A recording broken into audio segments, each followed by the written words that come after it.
Hey everyone, welcome back to my channel. So हम audit का quick revision कर रहे हैं आईसीआई के रेफरेंसर से। ठीक है, सो कंटिन्यू करते हैं अपना।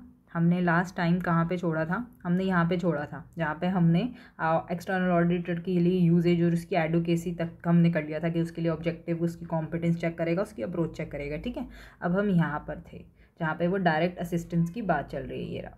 ठीक है, हाँ ये नीचे तक है, हाँ यहाँ तक है। ठीक है, ये यहाँ तक है, वो देख लेते हैं। ठीक है, मैं इसको छोटा ही कर लेती हूँ, छोटा होने में बेस्ट है, सारा पार्ट आप एक साथ देख सकते हैं। ठीक है, लेट्स स्टार्ट। ठीक है, यहाँ पे क्या लिखा है देखो, determining whether in which area and to what extent, कौन कौन सा एरिया और कितने हद तक internal auditor can use to provide direct assistance. मतलब इंटरनल ऑडिटर की हेल्प ली जा सकती है। एक्सटर्नल ऑडिटर कह सकता है कि प्लीज़ मुझे हेल्प करो, डायरेक्ट असिस्ट करो मुझे इस काम में, क्योंकि तुमने ये काम कर रखा है तो तुम्हें ज़्यादा जानकारी है उस एंटिटी की, तो मुझे हेल्प करो। तो वो प्रोवाइड करेगा फिर क्या चीज़, डायरेक्ट असिस्टेंस। तो देखते हैं आगे क्या क्या है।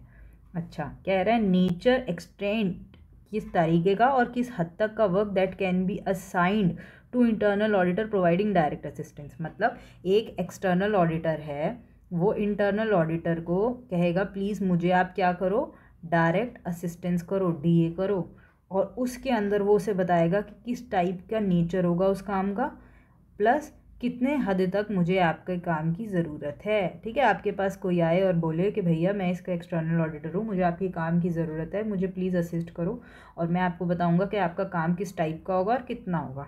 ठीक है, तो देखो यहाँ लिखा है EA शैल नॉट यूज़, मतलब external auditor shall not use internal auditor to provide direct assistance to perform procedures that, कौन कौन सी चीज़ों के लिए वो उसे यूज़ नहीं कर सकता। नॉट यूज़ पढ़ लीजिए, मैं कांटा लगा रही हूँ, इस पर आप भी लगा लेना कि ये नहीं कर सकता और यहाँ कर सकता है। ठीक है, क्योंकि यहाँ लिखा है शैल कंसिडर, तो यहाँ नहीं कर सकता। मैं देखते हैं पहला point, involve in making significant judgements in audit. Audit में कोई जजमेंट करनी होगी तो उसके लिए वो उसका काम यूज़ नहीं करेगा। जजमेंट लेना एक्सटर्नल ऑडिटर का खुद का काम है, बाहर वालों से जजमेंट नहीं करवाना होता, उन्हें खुद से करना होता है। दूसरा, relate to higher assess risk, ठीक है, of the material misstatement whether the judgement required is more than limited. मतलब यहाँ पर अगर आपकी जजमेंट जितनी लिमिटेड थी उससे ज़्यादा करने की ज़रूरत है, क्योंकि यहाँ पे आपका क्या है, रिस्क बहुत ज़्यादा है, रिस्क ज़्यादा होने की वजह से जजमेंट बदल जाएगी, तो यहाँ पर भी आप उसकी हेल्प नहीं लोगे, ये भी आपकी पर्सनल जजमेंट पे डिपेंड करेगा।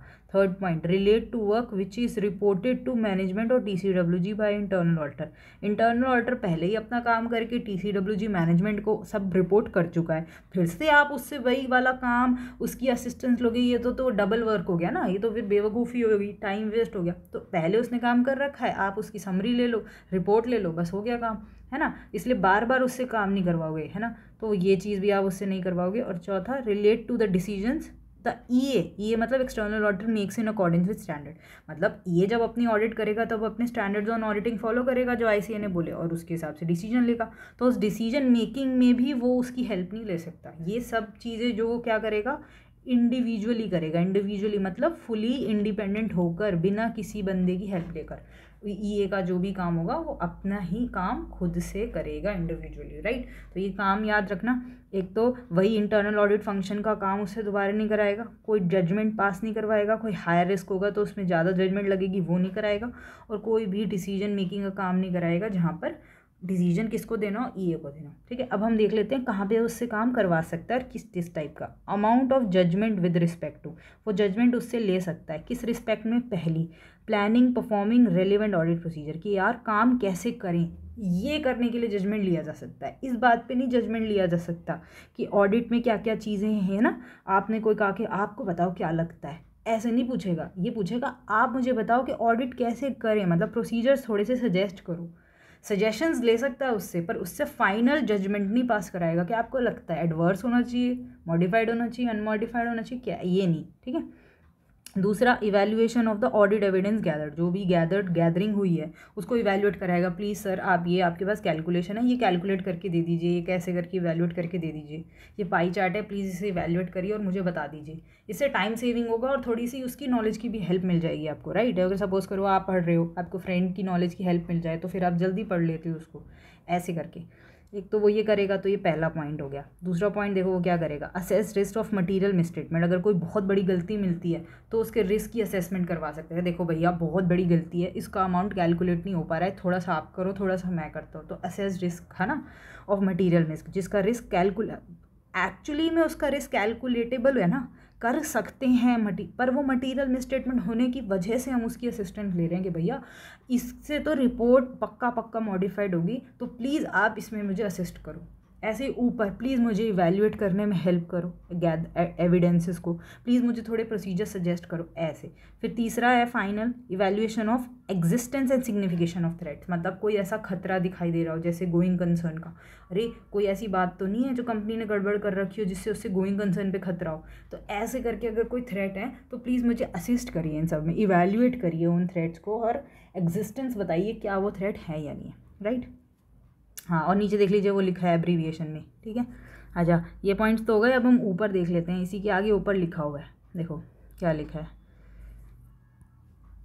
If external auditor uses internal auditor to provide direct assistance on the audit, अगर उसकी मदद वो लेता है तो external auditor shall include in the audit documentation, वो अपने ऑडिट डॉक्यूमेंटेशन में क्या क्या चीज़ें लिखेगा, क्या क्या चीज़ें। ऑडिट डॉक्यूमेंटेशन समझ गए, जैसे आप अगर अपनी फर्म रिप्रेजेंट करके ऑडिट करने गए तो जो डॉक्यूमेंट होता है वो अपनी फर्म में लेकर आते हो, फाइल बनाते हो, रखते हो, उसे ऑडिट डॉक्यूमेंटेशन कहते हैं। कि कभी भी कुछ भी रेफ़र करना हो आप उस फाइल में से रेफ़र कर सको, तो अगर यहाँ टेक्निकल भाषा बोलें तो सिंपल है ऑडिट डॉक्यूमेंटेशन। तो ऑडिट डॉक्यूमेंटेशन की यहाँ पर बात बोलिए, देखो क्या क्या चीज़ें वो ऑडिट डॉक्यूमेंटेशन में रखेगा, ठीक है। पहली, evaluation of existence and significance of threat, कि उसने कोई थ्रेट थे और कितने थे, to the objectivity of internal auditor and the level of competence. ध्यान से देखिए कौन रख रहा है, एक्सटर्नल ऑडिटर यूज़ कर रहा है ना, हाँ, तो एक्सटर्नल ऑडिटर अपने डॉक्यूमेंट बनाएगा, एक्सटर्नल ऑडिटर अपने डॉक्यूमेंट बनाएगा, उसमें सबसे पहले ये देखेगा मैंने उसका क्या काम यूज़ करा है। तो existence and signification of threat to the objectivity of internal auditor,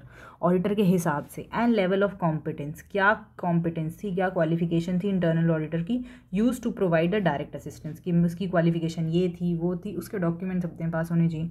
basis for the decision, किस बेसिस पे आपने डिसीजन लिया है वो आपके पास होना चाहिए। Basis for the decision regarding the nature, मतलब मैं ऑडिटर हूँ, एक्सटर्नल ऑडिटर, तो मैंने अगर आपको हायर करा है एज ए इंटरनल ऑडिटर आपकी डायरेक्ट असिस्टेंस के लिए, तो क्या देखकर हायर करा है, नेचर क्या है, extent of work perform by, उसने किस तरीके का काम कर रखा है ना। तो पहले पॉइंट में हमने उसकी कॉम्पिटेंस देख ली, ये देख लिया कि एग्जिस्टेंस और इवैल्यूएशन ऑफ थ्रेट्स कितने थे अकॉर्डिंग टू हिम मतलब इंटरनल ऑडिटर। ऐसे सेकंड में देख लिया कि मैंने जो उसको डायरेक्ट असिस्टेंस ली है उसकी, उस डिसीजन को मैंने किस बेसिस पे लिया है, क्या क्या काम किया इंटरनल ऑडिटर ने। Third, who reviewed the work performed and the date and extent of that review, कि किसने उसके काम को रिव्यू किया, हु रिव्यूड द वर्क। आपको ये डॉक्यूमेंट में रखना है कि मैंने रिव्यू किया, मेरे सीनियर ने किया, मेरे जूनियर ने किया, किस दिन किया, कितना काम रिव्यू करा उसका, ठीक है, विद द स्टैंडर्ड 230, वही 230, वही मैंने बोला 230 के अंदर ही सारी बात आ गई। फिर फोर्थ, रिटर्न एग्रीमेंट्स होने चाहिए आपके पास, obtain from authorise representative of the entity के ऑथराइज रिप्रेजेंटेटिव के साथ written agreement and the internal auditor, दोनों, क्योंकि इंटरनल ऑडिटर का काम क्या होता है, एंटिटी को वो रिपोर्ट करना, आपको रिपोर्ट करना नहीं होता है ना। तो इंटरनल ऑडिटर एंटिटी को बताएगा। अगर आप इंटरनल ऑडिटर की हेल्प ले रहे हो तो इस बात का पता एंटिटी को भी तो होना चाहिए, ऑडिटी जिसको आप बोलते हो, कंपनी कह लो, कोई भी कह लो। तो एक्सटर्नल ऑडिटर दोनों बंदों के साथ एग्रीमेंट करेगा, एक तो उसके साथ भी और एक उसके साथ भी, ठीक है ना। तो एक तो क्लाइंट के साथ हो गया और एक ऑडिटर के साथ। Third, E part, the working paper prepared by the internal auditor who provided direct assistance on this, वो अपने वर्किंग पेपर में उन वर्किंग पेपर्स को भी रख सकता है जो इंटरनल ऑडिटर ने बनाए हैं अपने लिए, ठीक है ना, मांग सकता है उससे, ठीक है, who provided the direct assistance. चलो ठीक है, फिर नीचे चलते हैं, है ना। हाँ, अब फाइनली लिखा है, देखो फाइनली 5 पॉइंट्स तो हमने कर ली, ये 5 मेजर पॉइंट्स। अब finally a review of internal audit function in specified companies has become a statutory responsibility. अब के टाइम में देख लो भैया, स्टैट्यूटरी रिस्पॉन्सिबिलिटी बन गई है, मैंडेटरी बन गया है कुछ कंपनी के अंदर कि भैया आपको अपने इंटरनल ऑडिट फंक्शन को रिव्यू कराना पड़ेगा। किससे? बाहर के बंदे से, जिसे हम एक्सटर्नल ऑडिटर बोलते हैं। तो अपने इंटरनल ऑडिट फंक्शन को बाहर के किसी एक्सटर्नल ऑडिटर से रिव्यू करवाना पड़ेगा कुछ स्पेसिफाइड कंपनीज में, उनके स्टैट्यूटरी रिस्पॉन्सिबिलिटी बन गई है, ठीक है। हाँ, और किसके ऊपर? वो तो है ही एक्सटर्नल ऑडिटर के ऊपर, ठीक है। चलो ये आपका ख़त्म हो गया इंटरनल ऑडिट का पार्ट। अब हम स्टार्ट करने वाले मैनेजमेंट ऑडिट। ये आपका second most important audit start हो जाएगा यहाँ से, ठीक है, कि मैनेजमेंट ऑडिट क्या होती है। तो हम उस पर स्टार्ट करते हैं। जूम आउट कर लिया मैंने, ठीक है, ये आपको पूरा दिखेगा यहाँ तक, ठीक है। देखो भैया क्या होता है मैनेजमेंट ऑडिट क्या होती है। इन मैनेजमेंट ऑडिट, नाम से पता चल रहा है मैनेजमेंट की ऑडिट करना। The auditor will look to see whether management is getting information relevant to the decision. जो भी उन्होंने डिसीजन लिया उसके बराबर की इंफॉर्मेशन उन्हें मिल रही है नहीं मिल रही, जो भी डिसीजन है, जो भी एक्शन है, विच इट मस्ट टेक, जो उन्हें लेने चाहिए। This will require a much more intensive analysis of information needs and efficiency of existing system in meeting them. देखो आपने कोई डिसीजन एक्शन लेना है, उसके लिए आपने कोई इन्फॉर्मेशन चाहिए, तो वो इन्फॉर्मेशन आपको मिल रही है, और जो मिल रही है वो क्या आपके लिए रेलिवेंट है। क्योंकि अगर इन्फॉर्मेशन, सपोज करो आपको अपनी सेल्स का चार्ट बनाना है एक, अगर इन्फॉर्मेशन गलत होगी तो चार्ट ऐसे बनेगा, ठीक है, और इन्फॉर्मेशन सही होगी तो पता चला अरे आप तो ज़्यादा सेल कर रहे थे तो आपका चार्ट ऐसे बनना चाहिए था। तो ये गलत इन्फॉर्मेशन का, ये सही का, इसलिए इन्फॉर्मेशन सही होना बहुत इंपॉर्टेंट है। The auditor will not have to decide whether management is making the right strategy or wrong. Auditor का काम ये नहीं है कि आप सही स्ट्रैटेजी बना रहे हो गलत बना रहे हो, no no no no no, not have to decide whether management is making right strategic और ऑपरेटिंग डिसीजन, बट रैदर उसको क्या काम है, ये है उसका काम, यहाँ से पेन बदल दिया मैंने, रैदर उसका काम क्या है, whether management has available to it, management के क्या पास कितनी अवेलेबिलिटी है।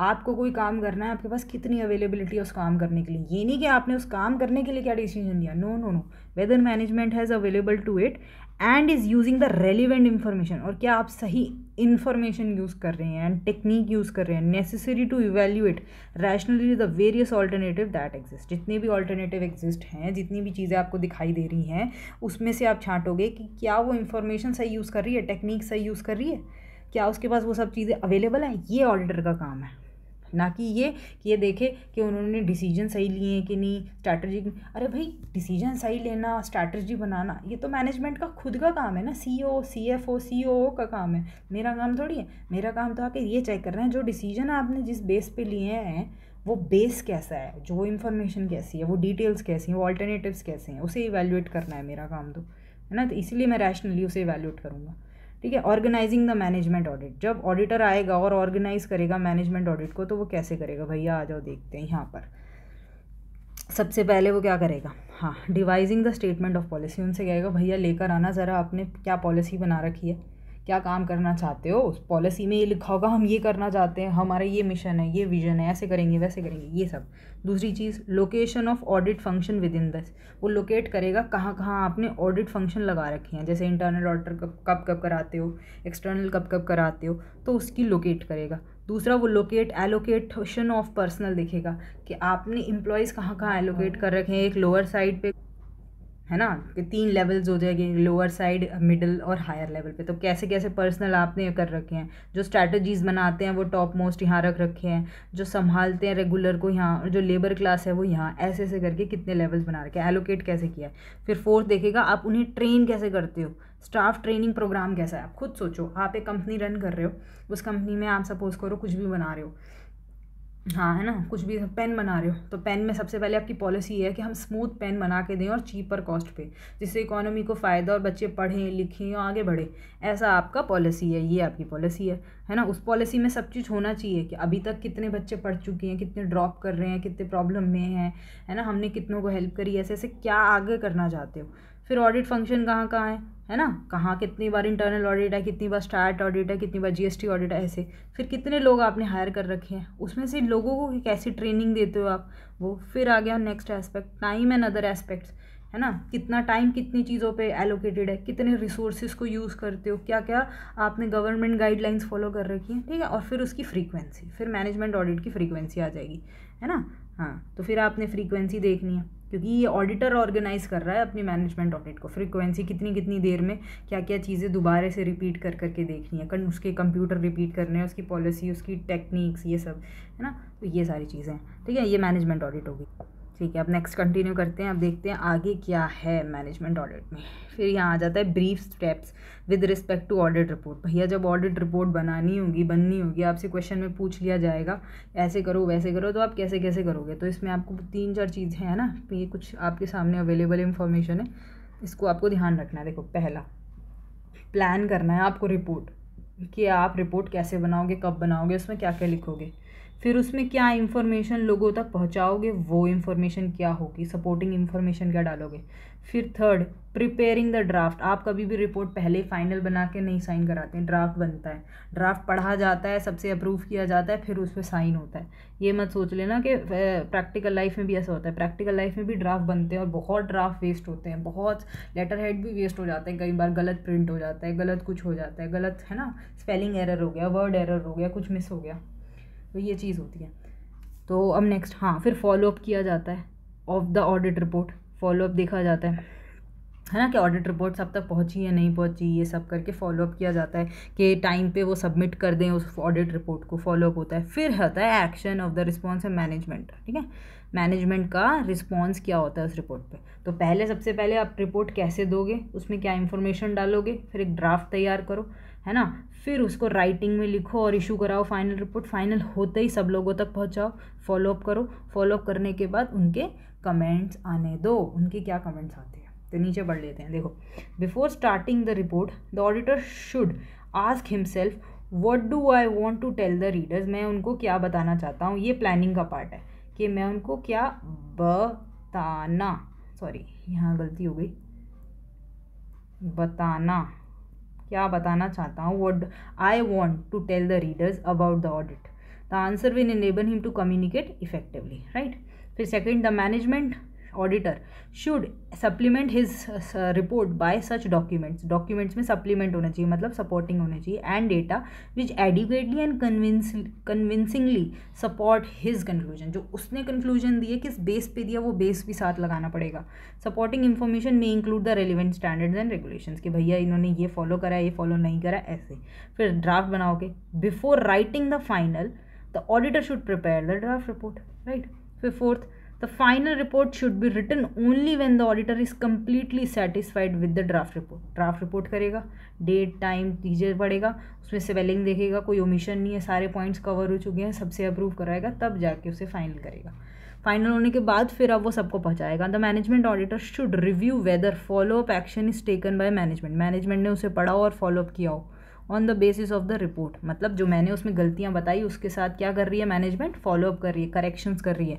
If no action is taken, अगर उनको रिपोर्ट मिल गई और उन गलतियों पे उन्होंने एक्शन नहीं लिया within a reasonable time, he shall draw management's attention to it. फिर वो फॉलोअप करेगा, मैनेजमेंट की अटेंशन वहाँ तक लेकर आएगा कि सर मैंने आपको रिपोर्ट दी थी, उसमें एक गलती है, प्लीज़ इसे रेक्टिफाई कर दे।